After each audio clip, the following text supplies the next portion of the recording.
Kev, Micky, first of all, Micky, you are absolutely flying at the moment. That was your 5th of the season, those goals here this afternoon. Yeah, crazy. 2 goals in a game. I never scored 2 goals in one game, so yeah, unbelievable feeling. Do you know the last time a Tottenham defender scored 2 goals in a game was 12 years ago? So it's been a long time coming. So that's a long time ago. I didn't know that, to be honest, so that's great to break that again. Kev, just a word on the performance away from home. This run continues. It takes you up to 3rd now in the Premier League. Yeah, just really good work we put in today, defensively and offensively. Created a lot of chances, defended really well, and thanks to this man, we got 2 early goals. Thanks to this man, but also your goalkeeper as well, because there were couple of really good reaction saves to keep that clean sheet too. Yeah, even in the midweek game, he saved us. He gave us a clean sheet away from home as well, and another one today. They've been fantastic, and I'm happy to be a part of this team. Micky, 4 away wins already this season. There weren't many more. Last season, I think it was 5. What do you put that down to? I know you've got to get that balance right at home, but away from home, what do you put it down to? Yeah, of course, it's always difficult to play away from home, to be honest, but I think we show some great mentality again today, and every time when we play an away game, in the Premier League it's going to be really tough, so you need 100% of everyone from the team, and I think today also everyone showed great character. The strikers, the midfielders, the defensive line, was some of what you said. Vicario had some great saves, so yeah, top performance from us today. All-round team performance. Yeah, fantastic, and of course. You've beaten me to it. Yeah, player of the match. I have got to give it to him. We've got to give you the player of the match award. Thank you. There you go. Oh, thank you. Enjoy your trip home. Cheers, thank you. There's too much doubt about that today. Apart from Brighton, near perfect away from home in the Premier League this season, 13 points from 15. But as we said at half-time, it was very much yet again in a Premier League game this season the talk of set pieces and corners in particular for Tottenham. And Van der Ven was a threat, and like you said, it's the first time he's scored 2 in a game in his career. Yeah, huge threat from set pieces, but he's a very good player, isn't he? He could play for any team in the league or in the world, I would suggest. He's a top draw player, keeps himself fit. Good movement from him. He finds himself right in the centre of the goal. The marking's wrong. They have to address this. You've got the big centre backs there and O'Brien alongside him, just marking space. You can't mark space. You've got Jack Grealish at the back post with Micky van der Ven. He moves, doesn't do a lot. He's in front of Pickford. Good header back from Bentancur, and it was an easy finish for him. And a very upset Jordan Pickford. But on to the next, because I'm not sure who Jordan can blame in the next phase, on the next corner, because it's down to him. I mean, the header from probably closer than that one where Micky finishes that one, but it's good movement. He wants to head it, he wants to put himself on offer. He's a very, very good player, Micky van der Ven, and excellent deliveries from set pieces. That was the first Everton had conceded all season from a set piece, and then came another one just on the stroke of half-time. Yeah, I mean, disappointing from an Everton point of view. Conceding any set piece is frustrating. So we've conceded the second one in injury time, in added time at the end of the first half. Just took the game away from Everton. But it's Van der Ven again, and I think he attacks the ball really well. It's a delivery. Let's take nothing away from that. But I thought every time a delivery went into the penalty area, I thought he attacked it fantastically well and got his rewards for it. And Everton, when they did get in situations, just saw Vicario in top form, as he was in the Champions League in the week, actually. Yeah, I still think Everton are a little bit rushed in front of goal. I don't think they strike a ball as cleanly or as crisply as you need to beat a goalkeeper that's in good form. But still, he stood up when Tottenham needed him to. If this goes in, I mean, it's an amazing save. If this goes in, Everton have got momentum. You'd fancy Everton to maybe go on and get back in the game, but he makes himself big again. I mean, that's the cleanest Beto will ever hit a ball. I mean, he's 6 yards out, gives the keeper a chance, but it's a brilliant save by the way. He's carried on from the Monaco game in the Champions League. You're absolutely right, Steve. That one's a decent save. I mean, he goes for it's 2 deflections here. You watch this from behind the goal. Jack Grealish just lays him on, give him no control problem, hits it first time. I think Danso's deflection, the first one, he's sending him the wrong way. That takes the pace off it a little bit. It's still a very good save from Vicario. Rich vein of form at the moment. He needs to continue with that because he kept Tottenham in the game early on in the second half. Yeah, 8 saves in the week against Monaco. He's followed it up again today. And understandably, as Everton were pushing, trying to find something, they left themselves susceptible on the counter in the last couple of minutes. Yeah, that was always inevitable. Spurs, certainly in the second half, ran a good, deep defensive display. They brought on Bergvall, they brought on Sarr, but when all four of those are on the pitch, including Palhinha and Bentancur, Sarr in particular has the desire and the freedom to make runs from the deep position, and he does it on this occasion. It's a good ball from Porro to the back post. This is clever. We don't see this an awful lot in modern-day football. Centre-forwards just not going for goal in that position, knowing that would be an incredible header to score from there. So leaving it in an area, a dangerous area, and knowing that his midfielders are going to be attacking those spaces. And he does. Brilliant header. Good header from Sarr as well. And, yeah, I mean, the game was already out of reach for Everton at that point. Top scorer, Micky van der Ven, 5 goals. After that, 3 goals, for 3 players.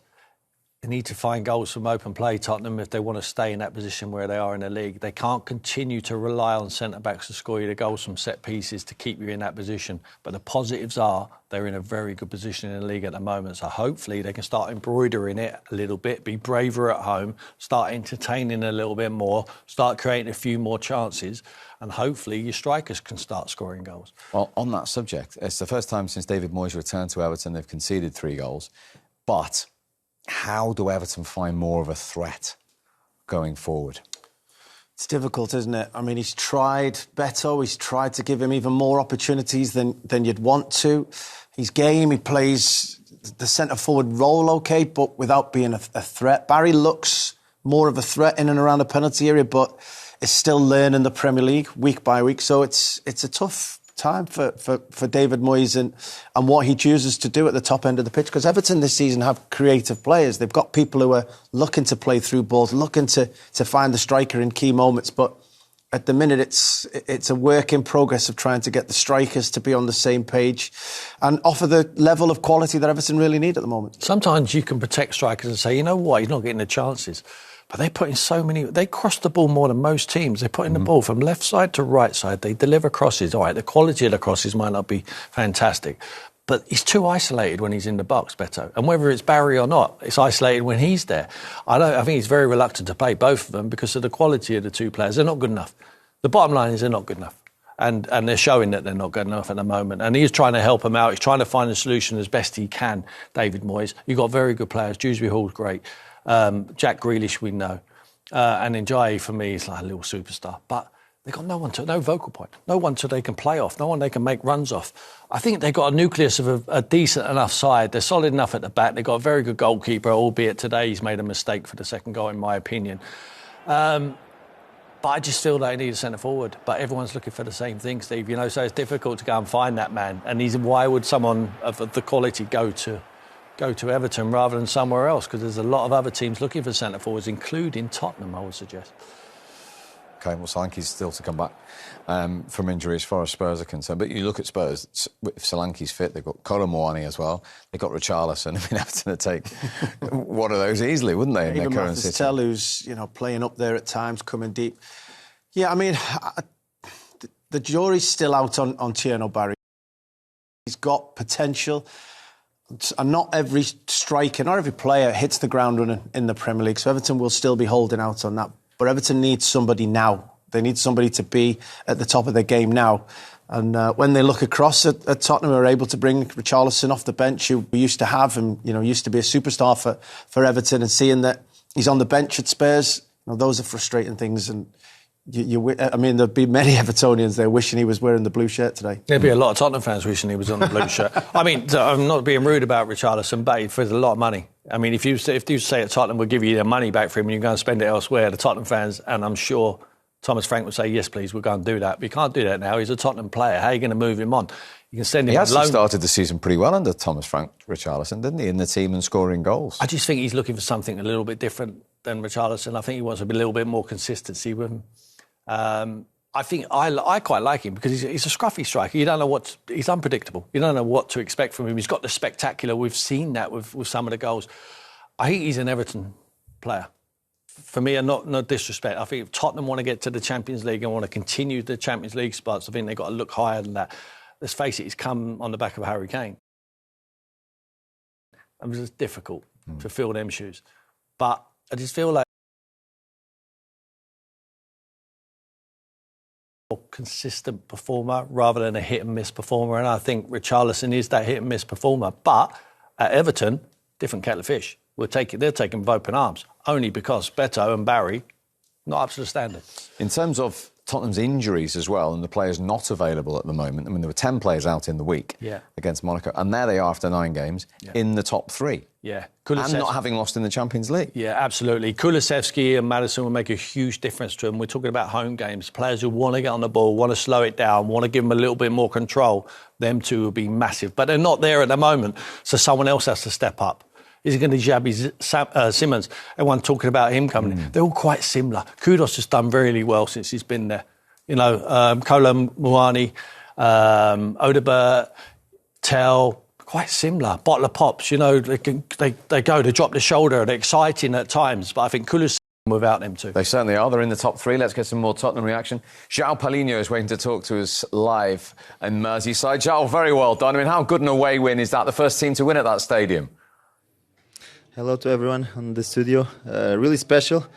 First of all, I was saying before that I think we are the first team who beats Everton on their new stadium, and I think it shows how hard it is to beat a team like Everton. And I think we needed today a reaction after the last 2 results. And yeah, we are really happy, but we will have now 2 tough games the next week. So we want to put our focus now there and try to get the same result. 2 very good goals in the first half from set plays from your captain, Micky van.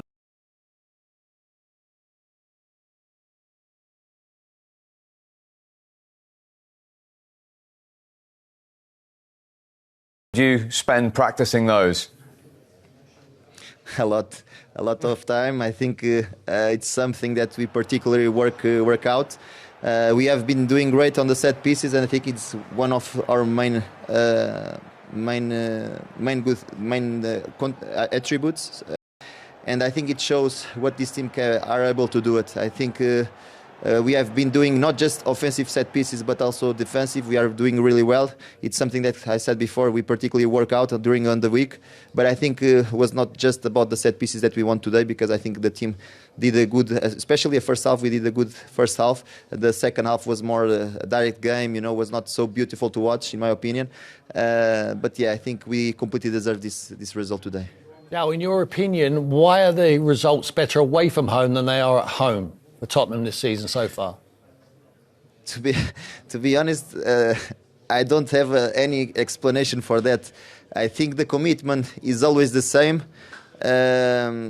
I think it's just a stat that I don't really have an explanation for that. I think I was saying before that now we will have a big challenge against Chelsea at home, and if I have the opportunity to ask to our supporters to help us to change these last results at home, especially that we have been doing on next Sunday. Yeah, we play. Yeah, we really want to win at home, and I think again the game against Aston Villa was a game that we should have reached a different result, in my opinion. But yeah, I think it's a question of time. We will start to win at home because this team deserves, our supporter deserves, and I think we will working for. Very well done again. Thanks for joining us. Safe journey home. Thank you. Thank you. All the best for you. All the best. That is Joao Palhinha at Hill Dickinson Stadium on Merseyside. Here's his manager, Thomas Frank. Thomas, it goes without saying you must be a very, very happy man tonight. Yeah, very happy to be able to go here to Everton, which is a team I think is very good, and they've been very good here at home. A team that is always well set up under David Moyes. Extremely happy, and any away match you win in the Premier League 3-0 is super impressive. Extremely happy with overall many things, but especially we took control of the ball phase 1, also phase 2, more passes, controlled the game more, and second half was a little bit more of a dogfight, which it can be in the Premier League. So yeah, very happy with that overall performance, but also that I said it from the beginning of the season. The season is very young. We are, how can you say, inexperienced Champions League team, but we want to be able to compete in more. After a difficult away game in Champions League, we're going away again, and we win after Champions League match. That's normally tricky to do that if you're an inexperienced Champions League team, and we also did that after Bordeaux. We beat Leeds away. So there's a lot of positive to take away today.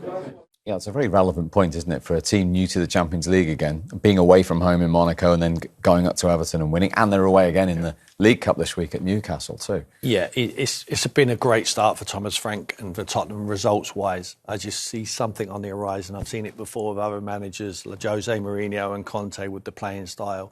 And it's evident at home, they're not brave enough, they're not in control, and the fans will not accept it unless they start getting results. It's a very good ground for them to come and play. We know the results have been, I know it's a new ground, but Everton is a very good team for them to play. The results are good. Chelsea is the worst team they play, results-wise at home. So this hope that they can get that monkey off their back. And what about Everton? Go again? I mean, they haven't had too many setbacks so far this season. No, yeah, it'll be a case of go again. I don't think there'll be many changes. I think you saw Everton's strongest starting 11.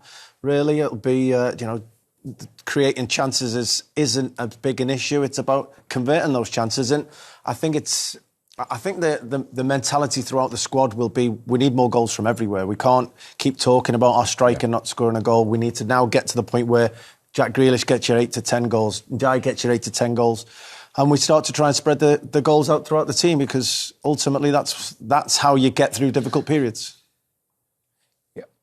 Absolutely, and they're away at Sunderland next in the Monday Night Football. What a start they've had! Yeah, what a start! I mean, the table just lies to you, doesn't it? I mean, you look at Bournemouth who are performing so well at the top, and no one would think Tottenham finishing 17th last year would be in the position they are, but they are. It's unpredictable this season. One thing is very predictable at the moment, though: Arsenal are going to win the league. Yeah, it's been another great day for the Gunners, hasn't it? Thank you very much indeed for your company. One side of North London had a very good day on Merseyside, the first team to win at Everton's new home. Earlier on, Mikel Arteta's side